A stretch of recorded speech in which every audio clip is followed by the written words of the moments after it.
hedge fund managers making $1 million an hour. You know, it's crazy, right? It's money everywhere. It's money in everything. I want to help you.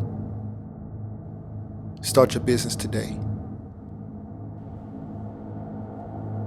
Come join my royal family. Subscribe to Casino is the Name. Hey, yo, what's going on? Right now you're watching Casino is the Name, and in this video, I wanted to review something that I guess I've seen this a while ago, and I don't really understand it. And I know people watch it, and this guy has a lot of influence, and he tells people how to, you know, fix their life and their credit, and he has a lot of money, and it makes sense. He has a lot of things that do make sense, but then he says some things that I don't really know why he says to do. His name is Dave Ramsey, and he's very, very popular. He's probably the biggest person when it comes to that I know of online when it comes to helping people get out of debt, create a budget, those kind of things. He has a lot of really, really good information. This particular segment, though, this particular part that I just don't understand why he says it, why he believes in it. But let's take a look. All right, so let me pull it up real quick. All right. So now this, I don't know if it's gonna like copyright or whatever, but you know, here we go. Here we go. Tyler is in Colorado Springs. Hi, Tyler. Welcome to the Ramsey Show. Hey, how's it going today, Dave? Better than I deserve. What's up?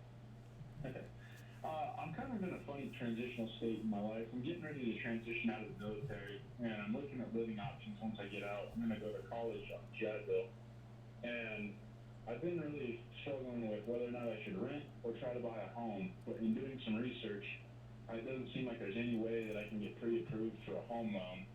And I understand you hate VA loans. Can you clarify as to kind of why you hate VA loans so much, and also? Now, first of all, I've been in the exact same situation. I was in Atlanta here on using my GI Bill. I was staying with my brother in an apartment. Me and him, well, he already had the apartment. I said, hey, if you move up to a bigger apartment, then I'd pay the difference, right? And I'd pay the difference of between the 2 and the 3 bedroom. That way me and him can live together. It was really, really good situation for me. But my brother had been renting a very, very long time. And so while I was living with my brother and I was in school for accounting, and I was like, wait, how long have you been here? He's my older brother. He told me how long. I showed him. I wrote down how much money he's paid in rent and how much he could have put into a home that he could have been owning that was something that he can take with him, because if he moved out of that apartment, if you lived in an apartment for 15 years and you paid $1,000, you paid $12,000 a year for 15 years, even 10 years, you got to think how much money that is. In 10 years, $12,000 a year is $120,000. Now, all of that is not going to be like if you were buying a home, all of that is not going to come back to you, because say if you wanted to sell it or you just used it to say, okay, I'm growing in equity, but at least a portion of that would be you kind of paying yourself back. It would be kind of you saving money instead of paying it out in an apartment. But let's look at this. Let's see what he says. So what your best advice is to me? Hate might be a strong term, but number one, the VA loans are more expensive with fees and interest rate than any of the big three, FHA, VA, or conventional. All right, so I don't know what he's talking about. I have no idea.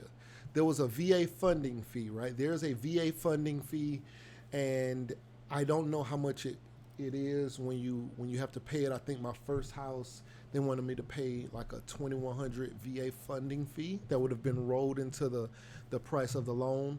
And yes, the loan is a zero down, which is why it's so attractive, but it's a zero down, and If you're a disabled veteran with at least 10% or more disability, then they will waive your VA funding fee. So I never actually paid the VA funding fee. I've never paid a VA funding fee. So because I never paid the VA funding fee, the fees that he's referring to, those are the only fees that I can think that he's referring to, but I never paid those.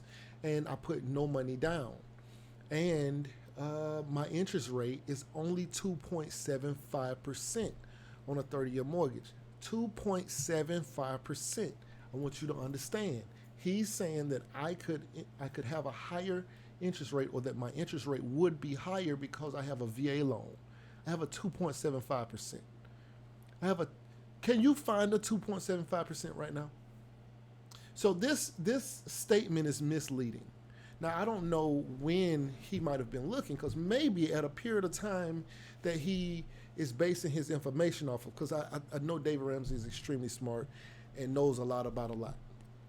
Not really sure why he's so against the VA loan, except for the fact that you don't put any money down. So I wanted to watch this video and listen to these videos and kind of get an understanding, but this is his explanation. Number two, VA loans, the reason most people gravitate towards a VA loan is you can get you can get a house with nothing down. Right. Yeah, and that's Which means you're too Right. young broke to buy a house. So you have to be. Okay. When you buy a house with no money, So he's saying you must be too broke to buy a house if you have to buy a house with no money down. So think about this. Is he saying that we should be cashing out on the entire amount of the house? Because if we put no money down, or if we put 3.5% down, or if we put 20% down, are you still saying that we're too broke to buy a house? Because technically, in this example, that's what that would be. That would be you saying that because we can't purchase a house outright, we're too broke to be buying a home. And if you're saying that, then okay, I get it. You're saying that. But if you're saying, oh, well, we should put 20% down, or you should be okay with putting 3.5% down, if you're saying any of those things, then this is not making any sense. Because unless you have the full amount to buy the home, what are you saying? Because even people who have large amounts of money don't necessarily put money down if they have a VA loan. They'll still try to enter into that VA loan with no money down. I know so many rich people, investors, people like that who are like, yo, I can get this money for so low, for so cheap. If I can get a 3%, if I can get a 2%, 2.5%, 2.7% VA loan, that's what I'm going to do, because I can borrow unlimited $1 million with no money down, for a mortgage. A lot of these people who have money, as long as they can justify it financially, they can get no money down. $400,000 house, no money down. $500,000 house, no money down. That means that money that they would have put down, then they can invest it in other ways, and that's what they choose to do. But listening to him, he's going to make it sound as though you don't have any money if you take a loan, no money down. But even then, let's say you don't have any money, right? Let's say you don't have any money. I'm going to use my example. For me to move into an apartment at the time, this is 2016, I believe, 2016, 2017, I'm not really clear. I think it's 2016. For me to move in an apartment in Atlanta, the average one bedroom apartment in Atlanta was going for $1,380 a month for a one bedroom apartment. Believe it or not, the locations that I was trying to move to, not in a high-end location, but just to be closer to my job. Because while I was in school, I ended up getting hired right before I graduated to do an accounting job, so for Department of Veteran Affairs. And so I was just trying to get closer to Decatur because that's where the VA was, and I was coming from Douglasville, which is very far, where my brother was staying. And so that was just too far every day. It's the west side going all the way to the east side, the far west side going all the way to the far east side of Atlanta. It was just too far. So I was trying to get closer, and they were booked up everywhere. There was a waiting list on the typical decent apartment because there was some low end apartments that would have been very dangerous that I wouldn't have wanted to stay in, but just an average decent apartment, there was a waiting list. And with all the stuff, once they add everything on top, I would still end up paying maybe 1,400 to 1,500 a month for some one bedroom apartments. It made no sense. The studio apartments were more around the price that I was looking at. It didn't make any sense. And I'm thinking, if I'm gonna pay that much money, then I'm gonna just buy a house. So that time frame I had been talking to my brother about him buying a house, I was actually going around with him because he had made up his mind based off of our conversations that he was going to buy his house because he now sees how much money he spent renting, right? So he goes around, finds a house. I'm with him, and I see that his mortgage is below 1,200 a month. And we're talking about almost a 3,000 square foot house. His mortgage is going to be below $1,200 a month. It makes sense. We're paying in that apartment that we were in 1,500 or so, around 1,500. That's what we're paying because we way out, right? So it's cheaper for him to move into the house, and he has double the space, twice the space that we were living in that apartment. We had a 3-bedroom apartment that was around 1,400 square feet, and he's moving to a house that's almost 3,000 square feet. So he's going to double in house size, and it's going to be cheaper, and he's going to be paying himself back, and he has a super low interest rate. Makes sense, right? And it's no money down. They actually paid for us to break our lease. The lending company broke our lease. They put the money up to break our lease. It's crazy to get us in that VA loan. Well, because I'm saying us because I bought a house from the same builder as him in the same month. Me and him closed the same month. He closed the first part of the month, and I closed on the last day of the month. Because once going around with him, I'm seeing how much the house costs. Now, I already had a house already, so this wasn't my first house. But going around with him, I'm seeing how much his house is going to cost to build from the ground up, right? So I built a house from the ground up. Same month, same builder, opposite sides of the city. My mortgage is a little higher than his because my house is about $60,000 more based off of finishes. It's a slightly bigger house, stuff like that. But out here, there just wasn't any cheaper version of this house. It is what it is. Location, location, location. But if you're just listening to this, this is confusing. Honey, a house is not a blessing. Okay. And so, Okay, because so- the air conditioner's going to go out next week. He's building in a level of anxiety that it's not necessarily a reality. He says AC is going to go out next week. I built the house with the VA loan with no money down, and it would have been cheaper for me. That was cheaper. That was a cheaper process. It was more cost effective for me to do that than to move into an apartment. Why is that, you may ask? Let's say my mortgage is $1,350 or so right now. I think at the time it was like $1,133 at the time. Went up because taxes go up every so often. Well, value goes up, so the taxes go up. But let's say $1,350 is about what I pay right now, which is below $1,380. That was my goal, was to be under $1,380. And this is several years later before I'm even at the amount that $1,380 would have been for a 1-bedroom apartment in Atlanta. So what I would have had to pay to move into an apartment at the time was around, well, there was going to be an application fee. Let's just say application fee $75. I can't remember how much it is, but let's just say one apartment application fee is $75. Plus, I was going to have to pay first and last month rent. Then they hit you with these other fees that are not necessarily like inside of the rent. They just have these admin fees and stuff like that a lot of these apartments have. Anyway, let's just say I'm still around $1,350. Let's just say. So I'm around $1,350 in a smaller place, and I would have to pay first and last month rent to move in. So I would have had to come out of pocket $1,350 and then another $1,350. I would have been out of pocket $2,700 plus the application fee, and that would have been to move into a smaller place. That, of course, at the end of the year, I would have nothing to really show for it as far as value is concerned. I would have had a place to stay, but I built the house, and today, right now, I have 200. My house is over 400,000 in value. I paid 233. I owe 202 right now. Right around 202,000. It's really like 201 and some change, but let's round it up to 202. Oh, 202,000. I have over $200,000 in equity and I've been here, about 7 years, something around 7 years or so. So 7, almost 8 years, something like that.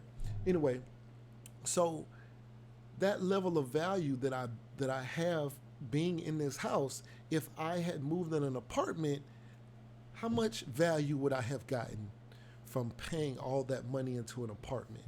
How much growth would I have had for as far as like on the valuation side? Because I don't get a chance to participate in appreciation of an apartment. The owner of the apartment does, but I don't.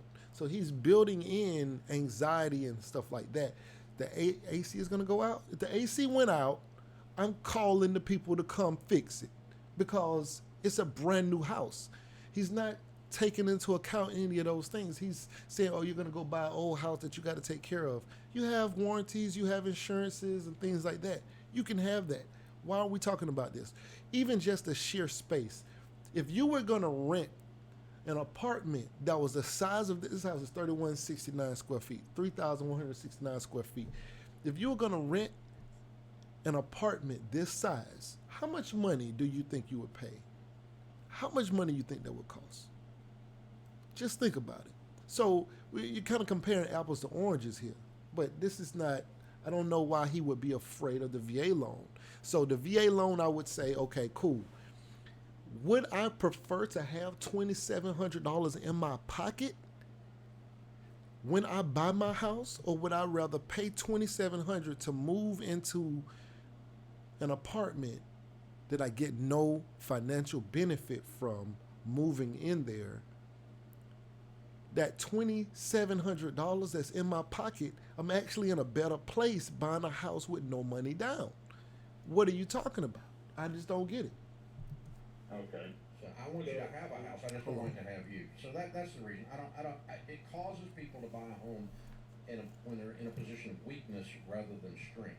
So what I would tell you to do is rent the least expensive thing that you can, and let's work on your career and work on your goals and build up some money.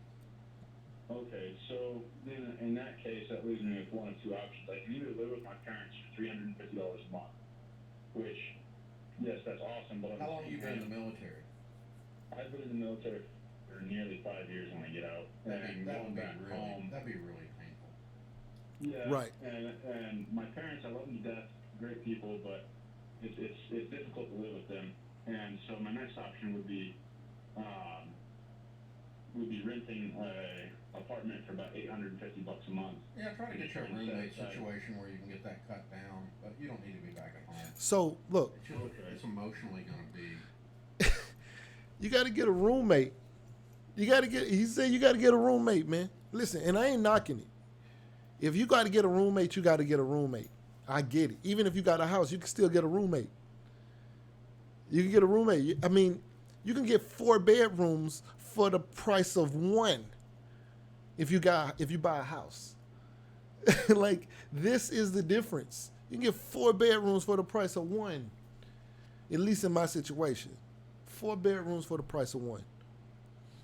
But I don't have these. I got vacant rooms. I love having vacant rooms. And this house is still growing in value for me. This house will eventually be $500,000, $600,000. I'm hedged against inflation by owning this home, not in an apartment. Destructive for everyone involved. Okay. And with that, though, I guess I have some extra money in the bank, that I could use to float myself on the months that I don't get paid by the VA for the months that I don't go to school or summer break or whatever. But Can you not work? I can work. Good. It's going to be very part-time. I do plan on getting a part-time job. I actually have the job lined up already as soon as I get out. So what are you going to study and how long is it going to take you? I'm going for a construction management degree, and it's going to take me 4 years. First of all, this guy served the country. This guy served the country as I did. I was Air Force, baby. You know what I'm talking about? Yeah, it's like that. This guy served the country, did 5 years. He's a veteran. I don't know what he did in there, but he did something, right? He's trying to go back to school. He has the opportunity to purchase a home and start building equity right now. Now, for me, it worked out. It was beautiful. I got a 2.75% interest rate. I paid no VA loan funding fees because I'm a 10% or more disabled veteran. I'm actually 80%. So to speak down on the VA loan is crazy to me. I don't know. It's crazy to me. It's crazy work, you know? So let's see. Years, I get my bachelor's, and I should graduate by like 2026, somewhere in there. Well, I graduated in 4 years with a business degree from the University of Tennessee, and I worked 40 to 60 hours a week every week. Okay. So very, very part-time is not necessary. You don't have to work that much because you're not starving to death. You've got the stipend and everything, but you also don't have to sit on your butt. And all that extra money can go towards saving up for when you want to buy a house when you're ready to, Tyler. So the more you work, the more money you have, the quicker you get to that goal.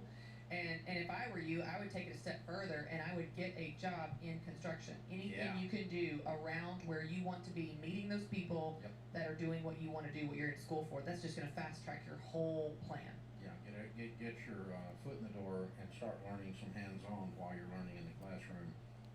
Now, I do agree with working. I do agree with working if you can work, or just any kind of money coming in. I agree with that. If you can make money, I agree with that. But if you're like, hey, man, I've been downrange, I've been in through whatever, I need to decompress, I've been through a lot in the military, and I need to take some time, and you have the ability and the financial ability to take that time, do that. But we're talking about the VA loan versus renting an apartment or staying with parents or getting roommates, when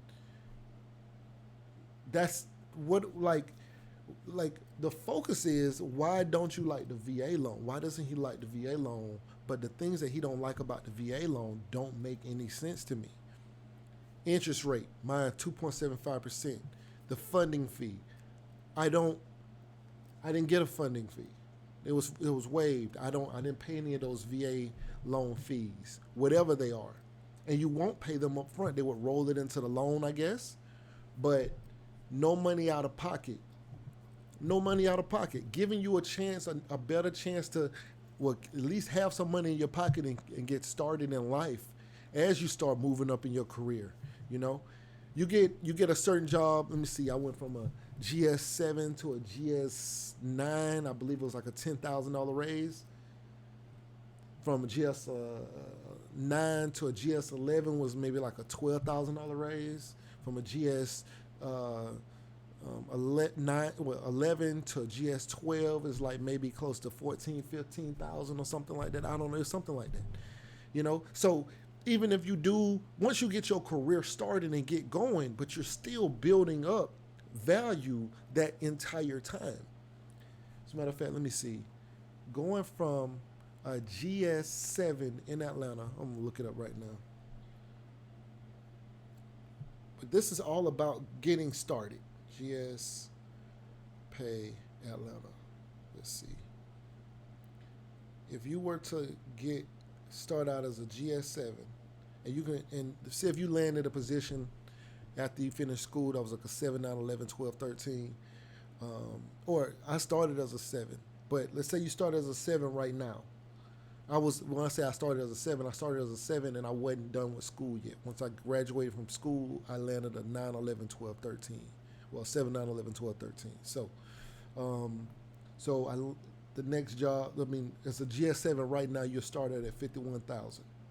which may or may not sound like a lot of money to you. I don't know, but that's like you're I'm an accountant, so you get an accountant position that's a 7, 9, 11, 12 or 7, 9, 11, 12, 13 that'll take you straight to GS 13. GS 7 start at 51,000, so you can go from a 7 to a 9 to 11 to a 12 to a 13 in 4 years. You could be making like 109 if you land the right job in 4 years, right? But the whole time you could be more comfortable. You could be in a better location. You could have less worry about neighbors, less money out of pocket when you first come home. And maybe if he was just saying, hey, some people go buy houses they shouldn't get based off of their income, let the banks will figure out if you can afford it or not. As long as you're telling the truth, they'll tell you, no, you can't afford this. Nah, we're not going to let you loan. We're not going to loan you this money because you don't even have a job, or you don't have this, you don't have whatever. But if they'll loan it to you and you told the truth on your paperwork and everything checks out, you're probably going to end up in a bigger home for less money, and you're going to be growing in valuation over the course of the time that you're staying there. Now, I'm just living here, and I love living here. Right? You know what I'm saying? So if you can do that and make money because you're growing in equity, what's the problem? If I sell this house right now, walk away with $200,000. If I lived in an apartment for 7 years, I sell that. I move out. I leave with nothing. They might give me my deposit back. They might. I ain't have to put no deposit here. I own this. It's crazy. Like, what are we talking about here? All right. So, hold on. Let me go back. And that's going to be, you're going to come out, with 3 major advantages towards your success: your military career, your hands-on-the-job training, and your academic background. You put those 3 things together, man, you got some really good tasting soup there. I think. Yeah. So this is primarily the reason why I want to do this video, because when I see this, and I agree with almost everything else that he says a lot of good things. He knows his stuff. He definitely knows his stuff. This is the one area where I don't know what he's talking about. I have no understanding of what he's talking about, and I know people have got on to him before about this, and I don't know if he's like, well, I just got to double down since I started out going this route. Like I gotta keep going with this way because I started out saying this, but it's not making any sense. Dave, I feel like we need a revision on this. Just this one part though, just this one part. Everything else is pretty much good. No complaints on my end, but this one part. Anyway, right now you're watching Casino Is the Name. If you find any value in this video, please like, share, comment, and subscribe, and we out.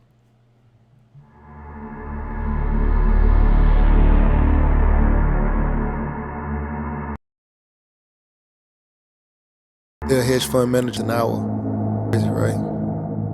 It's money everywhere. It's money in everything. I want to help you. Start your business today. Come join my royal family. Subscribe to Casino Is the Name.